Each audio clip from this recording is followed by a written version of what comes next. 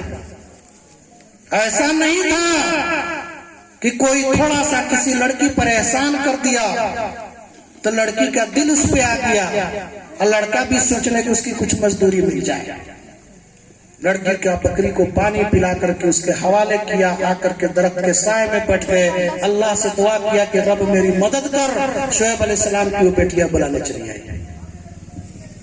قرآن کا ایک واقعہ ہے. اور موسیٰ علیہ السلام اللہ کے برگزیدہ پیغمبر تھے. قرآن مجید میں موسیٰ علیہ السلام کا اور فرعون کا واقعہ بھرا پڑا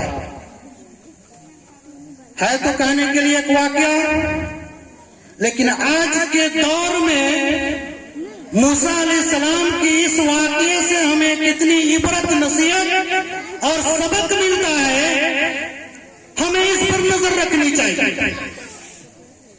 آج ہمارے نوجوانوں کا عمل یہ ہے کہ سوشل میڈیا, فیس بک ہو یا انسٹاگرام کے اندر وہ یہ دیکھتے رہتے ہیں کہ کون سی لڑکی کس آئی ڈی سے آ رہی ہے, اس کو ٹچ کیا جائے, لائک کیا جائے, میسج بھیجا جائے, اور بڑی دلچسپی ہوتی ہے اس کے اندر. سماج ڈوب رہا ہے.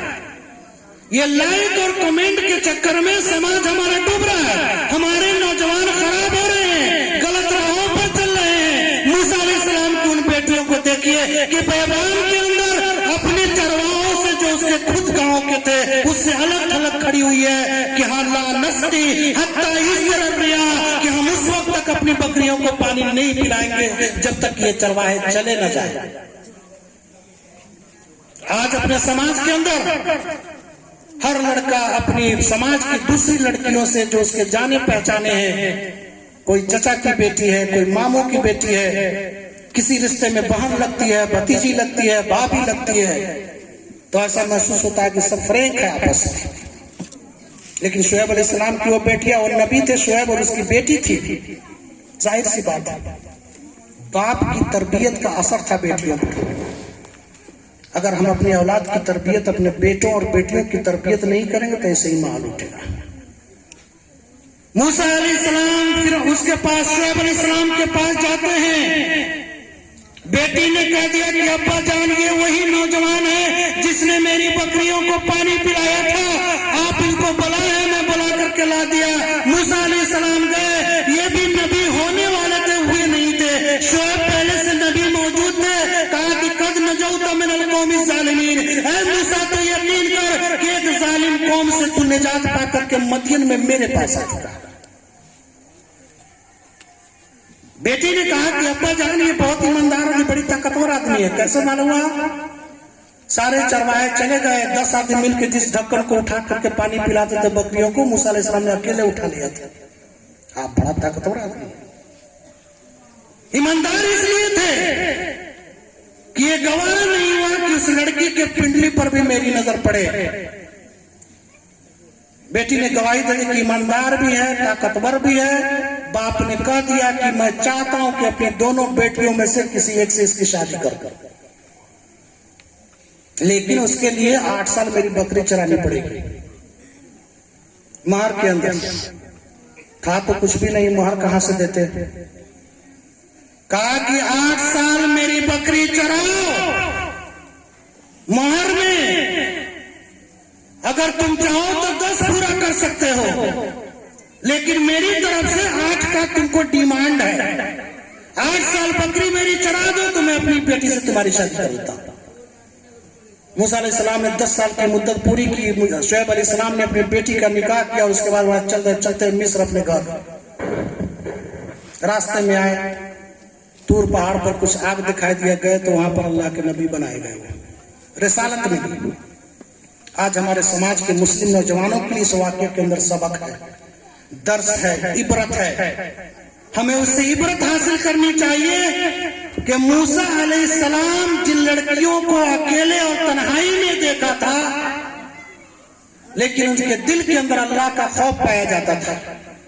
آج ہمارے سماج کے, ہمارے بیٹوں کے, ہمارے بیٹیوں کے دل میں اللہ کا خوف نہیں ہے. اگر اللہ کا خوف ہو تو موبائل اپنی ضرورت سے استعمال کریں گے یا کریں گی. اپنی موبائل سے کچھ ایسی غلط حرکت نہ کرے کہ بغیر دیکھے ہوئے کسی کے سے شادی کے لیے تیار ہو جائے، اس کو گھر سے بھگانے کے لیے تیار ہو جائے. یہ معاملہ دھرانے سے چل رہا، بہت چل رہا ہے. اور اس کی وجہ یہ ہے کہ جس گھر میں بیٹیاں رہتی ہے، جس گھر میں بیٹے پلتے ہیں، اس کے والدین اپنے نوجوان بیٹوں بیٹیوں سے غافل ہے. انہیں یہ پتا نہیں ہے کہ ہمارا بیٹا رات میں کیا کر رہا ہے اپنے گھر کے اندر بیٹھ کر کے. اسے یہ ہوش نہیں ہے کہ رات کے 11 بج چکے، میرا بیٹا بھی باہر ہے کہ گھر میں آیا، میری بیٹیاں گھر میں ہے، کس حال میں ہے، وہ کیا کر رہی ہے، باپ کو اس کی خبر نہیں. یہ ہمارے تربیت کی کمی. موسیٰ علیہ السلام نے اپنی بیٹیوں سے کیوں پوچھ دیا کہ اتنا جلدی کیوں چلی آئی؟ باپ کی نظر ٹائٹ تھی اپنی بیٹی پر، کوئی فرق نہیں پڑتا. بیٹی اسکول میں پڑھنے جا رہی ہے، بیٹی مدرسہ میں پڑھنے جا رہی ہے، بیٹی کالج میں جا رہی ہے، بیٹا کالج میں جا رہا ہے. کبھی 4 بجے آتا ہے، کبھی 2 بجے آتا ہے، کبھی شام کے 7 بجے آتا ہے. نہ باپ پوچھ رہا ہے نہ ماں پوچھ رہی ہے کہ بیٹا اس وقت تک تم کہاں تھے. اگر ماں باپ اس سے پوچھنے لگ جائے کہ یہ تمہاری اسکول سے آنے کا وقت نہیں ہے، کہاں تھے اب تک، تم سے تاخیر کیوں ہوئی، آج پہلے کیوں آ گئے. یہ آپ کی تربیت کا تقاضا ہے کہ اپنی اولاد کی حرکت پہ نظر رکھیے، اپنے بیٹوں کی حرکت پہ نظر رکھیے، اپنے بیٹیوں کی حرکت پہ نظر رکھیے کہ لڑکی پہلے کیوں آتی ہے، لیٹ سے کیوں آتی ہے. اگر آپ باپ ہیں، اسکول میں جا کر کے اس کی خبر کیجئے کہ میری بیٹی اگر کالج میں یا اسکول میں پڑھ رہی ہے، اس کے ٹیچر سے پوچھا جائے کہ میری بچی کب آتی ہے کب جاتی ہے. یہ انسان کی تربیت کا فریضہ بنتا ہے کہ اپنے اولاد پر وہ نظر رکھے، اور جب تک وہ اپنی اولاد پر نظر نہیں رکھیں گے اس کی تربیت نہیں ہو پائے گی. اور اس کی تربیت کے اندر یہ ایسی کمی اور کجی ہوگی کہ ہم صحابیات کو کیا دیکھیں گے. ہمارا سماج جو ہے صحابیات سے اور صحابہ کرام سے کمپیئر کرنے کے لائق ہے. صحابیات کا تو عالم یہ تھا کہ ساری زندگی مدینہ کے اندر گزر گئی اور پہچان نہیں پایا کہ عمر بن خطاب کون ہے. صحابہ کرام کا عالم یہ تھا کہ نبی کریم صلی اللہ علیہ وسلم کی بیوی ایک ایسی بیوی تھی جس کو کسی خلفائے راشدین میں سے کسی ایک نے دیکھا تو پہچان نہیں پائے کہ نبی صلی اللہ علیہ وسلم کی بیوی. ساری زندگی اسی سماج میں گزرتی ہے لیکن اپنے پڑوسن کو نہیں پہچانتے کہ پڑوس میں بسنے والی عورت کا چہرہ کیسا ہے. یہ تو مدینہ کا سماج تھا. اور آج ہمارا سماج یہ ہے کہ گھروں کے اندر ہم جھانکتے ہیں کہ اس کا چہرہ کیسا ہے، کون کتنی خوبصورت ہے، کون کتنی بدصورت ہے. ہم صحابیات سے اپنے سماج کا کمپیئر کیسے کریں؟ ہم صحابیات کے ایک واقعات کو لا کر کے اپنی زندگی میں اتار سکتے ہیں. ہم اس نقشے قدم پر چل سکتے ہیں کہ ہمارے سماج سے برائیاں دور ہو، ہمارے نوجوان ایک معمار بنے، ہمارے نوجوانوں کے اندر اصلاح پیدا ہو، اس کے ادوار و کردار پاکیزہ بن جائے، ہماری بیٹیاں پاکیزہ حال ہو جائے. یہی ہماری کامیابی ہے. ہم اللہ سے یہی دعا کرتے ہیں کہ اللہ تعالیٰ اے بار الہ رب العالمین ہمارے سماج کے نوجوانوں کو تو سوجھ بوجھ عطا فرما کہ جب تک ہمارے نوجوان یہ سوجھ بوجھ کے مالک نہیں ہوں گے اس وقت تک ہمارا سماج سیدھا نہیں ہو سکتا ہے. ہم کو اللہ تعالیٰ نے جو مربی بنایا ہے ہم اپنے اولاد کی تربیت ایسے حالت میں کریں کہ صحابہ کرام جیسے اس کی تربیت دے کہ ہماری اولاد ہمارے نوجوان ہمارے قوم کے داعی اور نمائندہ بن جائے. اللہ تعالیٰ ہمیں اور آپ کو عمل کرنے کی توفیق عطا فرمائے. وصلی اللہ علی نبینا محمد وعلی آلہ وصحبہ اجمعین. السلام علیکم ورحمۃ اللہ وبرکاتہ. ماشاء اللہ بڑے ہی پرمقصد خطاب ہو رہا تھا. دل تو